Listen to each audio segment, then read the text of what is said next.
I love Kim, and this is not edited. Nasa Milan, Italy na si Heart Evangelista para sa Milan Fashion Week na gaganapin sa nasabing bansa. Sa kanyang Instagram page, nagbahagi si Heart ng isang video na kung saan may hawak ang fashion icon ng welcome card na naka-address sa kanya.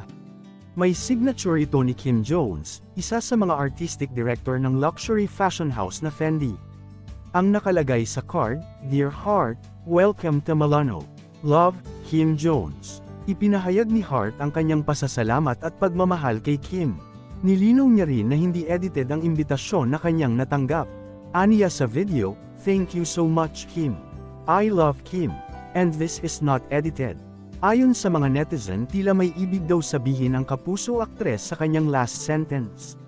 May mga netizens na tila tingin ay nagpapatama si Heart kay Miss Universe 2015 P Awards back na matatanda ang kinwestiyon matapos niyang ibahagi ang isang video na kuha sa isang fashion show sa New York.